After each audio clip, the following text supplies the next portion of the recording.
Bonjour à tous et à tous, aujourd'hui on se retrouve pour une toute nouvelle vidéo. Si vous suivez la chaîne vous savez de quoi on va parler. De toute manière si vous avez cliqué et regardé tout simplement la miniature, le titre, vous savez de quoi on va parler. On va parler de Spider-Man Brand New Day puisque le nouveau trailer est sorti et mon dieu, qu'est-ce que ça a l'air incroyable. Et je pense qu'il y a pas mal de choses à dire sur ce trailer. Donc c'est pour ça qu'on va le regarder un petit peu plus en profondeur. Donc déjà pour commencer la vidéo, on redécouvrira le trailer ensemble. Donc on va revisionner le trailer sans mettre de pause. Et ensuite sur la seconde partie de la vidéo, on fera des pauses à plusieurs moments pour essayer d'analyser certains plans, essayer d'analyser ce qu'il y a au second plan pour voir s'il n'y a pas des petits trèfles ou s'il n'y a pas des petits secrets qui sont cachés ici et là. Il se peut que je rate certaines choses, c'est une possibilité. Je ne connais pas tout l'univers Marvel par cœur, donc il se peut que je rate beaucoup de choses.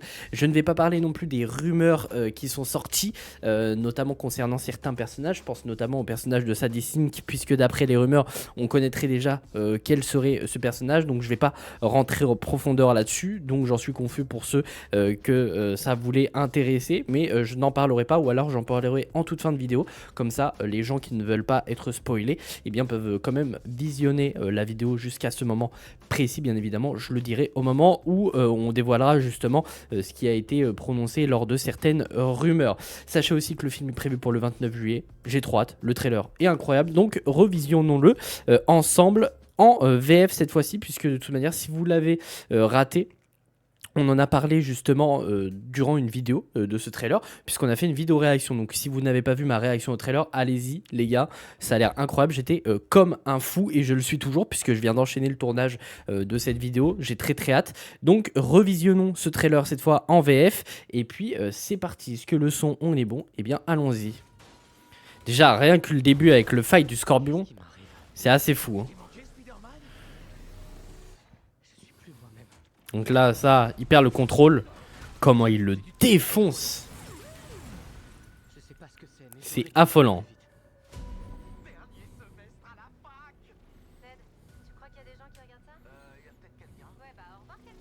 Là, voilà, toile organique. C'est quoi? Docteur Banner? Vous avez trouvé le moyen de contrôler un ADN qui a muté? Si je n'ai pas ça au poignet, fuyez. On pourrait virer ce qui est mauvais et garder ce qui est bon. Comment vous déciderez ce qui est bon ou mauvais dans la nature? Déjà, visuellement, ça a l'air bien plus quali que le premier trailer.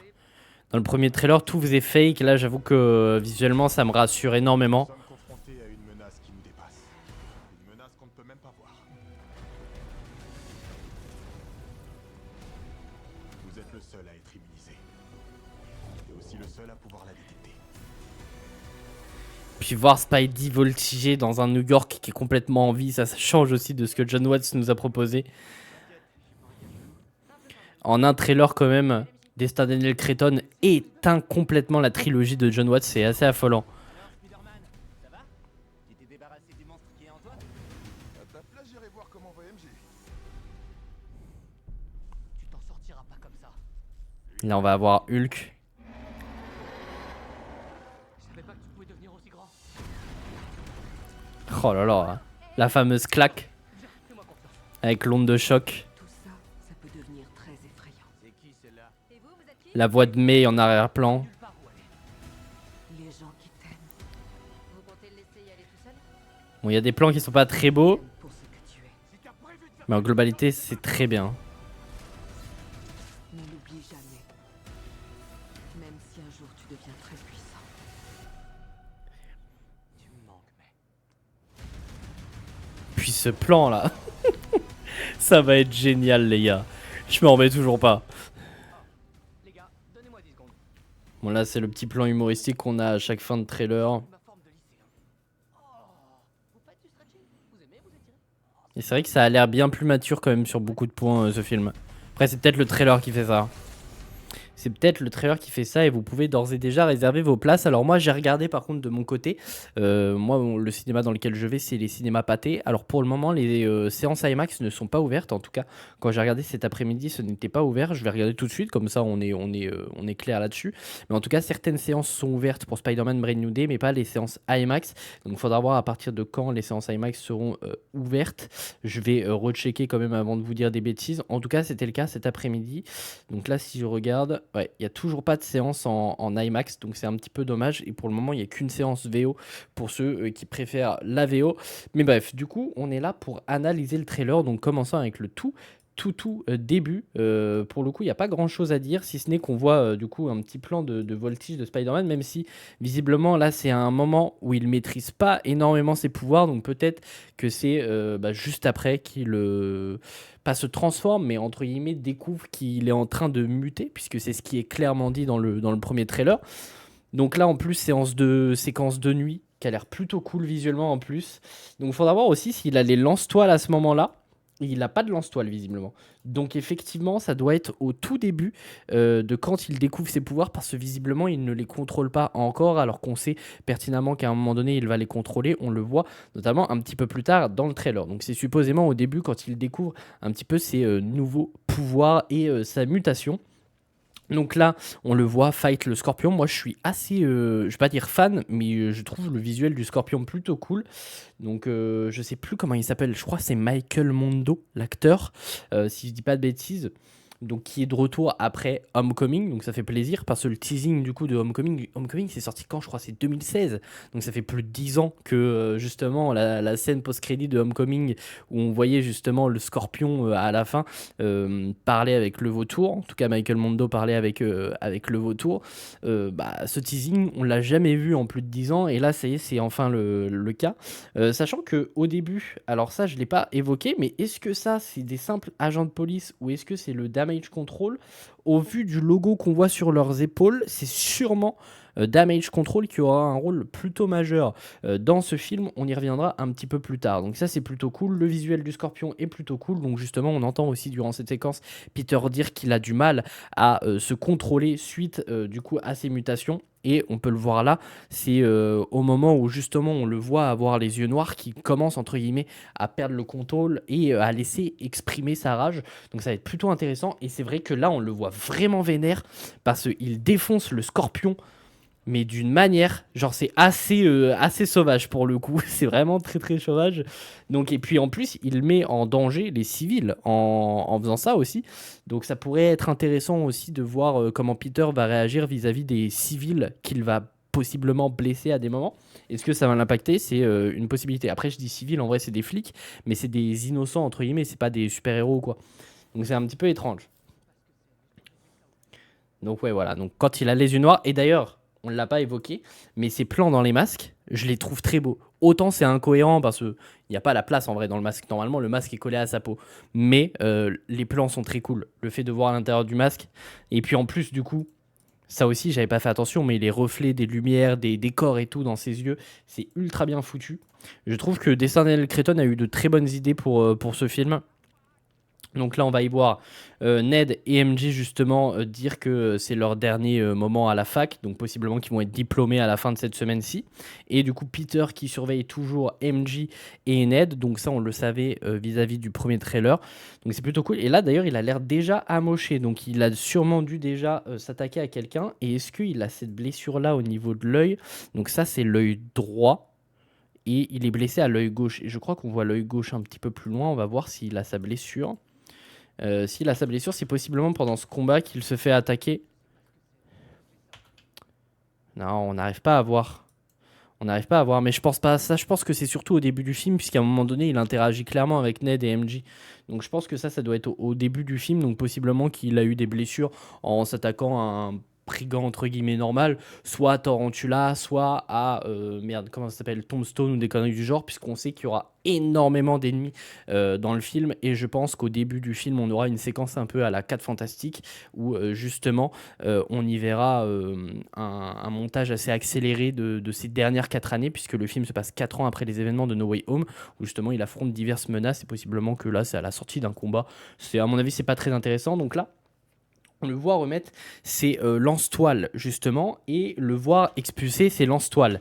Et je pense que ça, c'est pas la première fois qu'il découvre qu'il a des toiles organiques. Je pense qu'il le découvre justement dans cette scène qu'on a dans le premier trailer avec ce cocon, puisque justement il a l'air d'être un petit peu surpris de pouvoir tout simplement tisser sa toile et pouvoir survivre entre guillemets. Et en rentrant, il teste quand même, essayer de voir avec ses lance-toiles. Et là, il se rend compte que vraiment, il y a un truc qui est en train de muter. Et d'ailleurs, très intéressant, mais là, ce qu'on voit derrière, là, c'est la machine dans laquelle il s'analyse tout simplement. Dans le premier trailer, on voit qu'à un moment donné, il fait des analyses. Et je m'étais dit possiblement que c'est dans le bureau de Bruce Banner ou dans l'atelier ou je sais pas quoi. Mais s'il n'a pas son masque et qu'il est en costume, je pense pas que ce soit dans l'atelier de Bruce Banner, mais que ce soit son équipement à lui, peut-être qu'il a récupéré auprès de Stark, je sais pas comment ça se passe, mais c'est une possibilité. Donc là d'ailleurs aussi, plan qu'on peut voir aussi ici, très très intéressant, puisqu'à un moment donné dans le premier trailer, cette zone-là, donc justement, c'est clairement en fait son bureau, en fait c'est clairement chez lui. C'est clairement chez lui. Après, ça a pas l'air d'être le même décor derrière. Regardez, il y a pas la... Ah si, ça, si c'est ça le scanner. Si, c'est clairement ça. Donc c'est clairement chez lui ou dans une base à lui. Et du coup, ce que je disais, c'est que ce décor-là, en tout cas cet endroit-là, dans le premier trailer, on le voit complètement entoilé à des moments. Et du coup, possiblement que c'est à un moment donné que ça se passe juste après cette séquence-là, justement, où il teste ses toiles organiques et qu'après tout est entoilé. Sachant que, en plus, ce décor-là, on le voit aussi à un autre moment dans le trailer, mais aussi dans le premier trailer. Mais on y reviendra un petit peu plus tard. Donc là, justement, on voit que le fluide coule directement à travers son poignet et du coup son costume que je trouve très stylé, assez bien détaillé. Ok, donc là on le voit justement aller voir Dr Banner lors d'un de ses cours. Donc il fait ses cours où, je sais plus du tout, je crois que c'est au MIT. Donc là justement il a son truc du poignet pour contrôler justement la présence de Hulk ou non, comme on pouvait le voir notamment dans la série She-Hulk. Là, il lui dit de fuir s'il n'a pas ce truc-là, parce que sinon Hulk pourrait arriver. Donc là, rien d'intéressant, si ce n'est que ces plans-là, je les trouve trop beaux. Plans proches de la caméra, en tout cas, personnage proche de la caméra, en train de voltiger dans les rues de New York. C'est plutôt cool. Et là, visiblement, il apprend toujours à maîtriser ses nouveaux pouvoirs, en tout cas ses mutations, puisque il se colle à des pigeons. En tout cas, les pigeons restent collés à lui. C'est bien un pigeon là, ouais, c'est bien un pigeon qui reste collé à lui, et ça c'est un truc qu'on voyait notamment dans le premier trailer. D'ailleurs sur un toit où on le voit voltiger à côté d'un château d'eau, et justement il se retrouve avec des pigeons collés sur lui. Mais en tout cas non, c'est pas la même scène. Ou alors la scène elle a été modifiée, elle a été tournée différemment, parce que c'est un peu similaire à ce qu'on voyait dans le premier trailer. Là rien d'intéressant à analyser.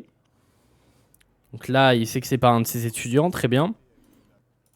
Donc là encore scène du tank, j'avoue que la scène du tank c'est peut-être la plus grosse séquence d'action du film, à moins qu'il nous réserve quelques surprises dans le projet. Je croise les doigts, sachant que le film durera 2h25. Donc la séquence du tank qu'on avait vu dans le premier trailer, où on y verra justement aussi Punisher, en tout cas Frank Castle. Donc ça on le sait. Et là du coup on a le personnage incarné par Tramell Tillman. Alors sachez que ce personnage normalement c'est un haut placé de chez DODC, donc de chez Damage Control, si ce n'est le chef de Damage Control. Et justement je pense que Damage Control aura un rôle plutôt majeur, puisque dans cette bande-annonce on l'entend dire à Spider-Man: on fait face à une menace qu'on ne peut pas voir, mais toi seul peux la voir et t'es immunisé contre elle. Donc c'est intéressant. Donc visiblement DODC, en tout cas Damage Control et le personnage de Tramell Tillman, alors je ne connais plus son nom, va possiblement engager Spider-Man, en tout cas va demander de l'aide à Spider-Man pour arrêter cette menace qui est sans doute incarnée par Sadie Sink. Donc là qu'on voit juste ici, et d'ailleurs très intéressant, c'est ce que je vous disais tout à l'heure. Donc ça c'est un plan qu'on voyait aussi dans le premier trailer, alors pas de la même manière, on la voyait surtout face à l'écran et nous on la voyait de dos, mais c'est bizarre parce qu'on sait pertinemment que c'est le personnage de Sadie Sink qu'on voit juste là, donc actrice qu'on voit dans la série Stranger Things, et on la voit où ? Pile poil là où était Spider-Man avant, donc possiblement dans son labo, puisqu'on y voit son scanner, on y voit son bureau et tout, donc c'est clairement le même décor. Donc le personnage de Sadie Sink va à un moment s'y retrouver, donc va peut-être traquer Spider-Man. Et de toute manière, c'est clairement ce qui est dit dans le trailer. En tout cas, elle va s'en prendre à Spider-Man et à ses amis, puisqu'elle va s'en prendre aussi à MJ. En tout cas, elle va essayer de s'en prendre à MJ. Et ça, c'est clairement du coup l'endroit où est Spider-Man à un moment donné. Donc c'est plutôt intéressant. Donc ça, toujours scène du tank. Donc là, on la voit justement, on voit le tank justement rentrer dans un bâtiment. Donc ça fera suite. Non, ça c'est précédemment par rapport à la scène qu'on a dans le premier trailer, où on y voit justement une grand-mère dans ce tank. Donc ensuite, on verra la grand-mère sortir du tank et tout. Et possiblement, du coup, tout le monde chose sortir du bâtiment avant qu'un truc explose dans ce bâtiment où le tank arrive. Donc tout ça est connecté à la scène du tank. Donc vraiment la scène du tank, ça a l'air d'être une grosse scène de course-poursuite plutôt intéressante. Et là, autre chose d'intéressant, alors pour le coup, je ne sais pas du tout à quoi est lié ses pouvoirs et je ne sais pas où on est. Est-ce que c'est une cachette du DODC? C'est une possibilité. C'est une possibilité que ce soit une cachette du DODC, mais quelle est cette onde de choc? Je pense que c'est une onde de choc créée par le personnage de Sadie Sink. Et étant donné que je connais son rôle dans le film, il me semble pas que ce personnage-là est censé pouvoir faire ce genre de choses. J'ai un doute. Donc je ne sais pas si c'est réellement le personnage de Sadie Sink. Je pense que c'est le cas. Je pense que c'est clairement le cas, puisque c'est ce qu'on nous essaye de nous faire comprendre dans le trailer. Mais en tout cas, voilà, cette onde de choc va, entre guillemets, arrêter ou ralentir le temps, puisque là, du coup, on les voit être propulsés. Donc, ils sont quand même impactés par cette onde de choc. Donc, c'est pas une explosion. Et après, le temps est ralenti, j'ai l'impression. Parce que regardez, là, on y voit des gens complètement figés, et là, des gens courir. Et Frank Castle juste devant. D'ailleurs, Frank Castle n'a pas l'air d'être, puisqu'il bouge encore à ce moment-là. Ou alors, l'onde de choc, elle s'arrête à un moment précis. En tout cas, elle se coupe à un moment précis et elle bloque une partie de la ville en fait. Elle emprisonne la ville dans le temps, en tout cas une petite partie de la ville, puisque là, visiblement, l'onde de choc n'a pas l'air de continuer d'avancer, puisque Frank Castle a l'air de s'approcher de cette onde de choc en plus durant cette séquence et on y voit d'autres personnes courir complètement derrière. Donc je pense sincèrement que ça... c'est tout simplement l'onde de choc, en tout cas ce pouvoir qu'on voit justement dans la séquence d'avant, qui ralentit le temps, mais qui va ralentir le temps sur une partie précise de la ville. En fait, l'onde de choc va rester sur un endroit, et possiblement du coup que la mission du DODC, c'est de pouvoir déverrouiller cette boucle temporelle, entre guillemets. Donc là, justement, le personnage de Travel Tillman dit que tu es le seul à pouvoir la suivre et tout, et on y voit justement du coup ces trajets-là. Et on sait que le personnage de Sadie Sink va pouvoir prendre le contrôle de certaines personnes et aller de personne en personne. Et là, c'est ce qu'elle va faire, puisque du coup, on y voit ce personnage affaibli, en tout cas cette personne affaiblie et un trajet qui va jusque là-bas. Elle qui est affaiblie, le personnage qui est là, qui est affaibli aussi, et ensuite elle se dirige vers cette personne, et cette personne-là a l'air d'être impactée, propulsée, comme si elle allait être contrôlée, et elle les contrôle tous un par un. Donc voilà, et là du coup on y voit Spider-Man, n'importe quoi, Spider-Man du moins, putain, pourquoi je me mélange comme ça? Mais Spider-Man poursuit du coup ce personnage. Donc là, attendez, dans la scène de voltige, ouais, il n'y a rien d'autre d'intéressant à voir, donc ça c'est des scènes qu'on voyait notamment dans le premier trailer. Donc Spider-Man démasqué, je comprends pas l'anglais, je suis nul. Je suis complètement nul. Mais du coup, on y voit le tableau de chasse de Ned, justement, puisque Ned va essayer de savoir qui est Spider-Man. Brooklyn Bridge, tac, tac, tac, tac. Avec notamment des tailles, d'ailleurs, de préciser, des tailles où je sais pas trop ce que c'est. Not him. Donc voilà, donc le tableau de chasse, on sait que Ned et MJ, de toute manière, vont essayer de savoir qui est derrière le masque de Spider-Man. Donc ça, c'est une scène qu'on voyait aussi dans le trailer. Là aussi, on le voyait dans le premier trailer, justement, lui qui sera le nouveau petit copain de MJ. Donc là, il a l'air d'essayer de maîtriser encore ses pouvoirs, et il les maîtrise toujours pas, puisque du coup, il a un gros impact de fluide, en tout cas de toile, qui est projeté. Et à ce moment-là... Donc ça c'est le personnage d'ailleurs de Sadie Sink qui parle, et visiblement se fout clairement de la gueule de Peter. Ok, donc là on la voit. À ta place, j'irai voir comment va MJ. Donc, est-ce que Sadie Sink a conscience, en tout cas le personnage de Sadie Sink a conscience que derrière le masque de Spider-Man, c'est Peter Parker? C'est une possibilité, puisque de toute manière, elle arrive à aller dans la tête des gens, donc possiblement qu'elle arrive à lire leurs pensées. Donc peut-être qu'elle a réussi à prendre le contrôle. Bah non, c'est impossible. Elle ne peut pas prendre le contrôle de Spider-Man.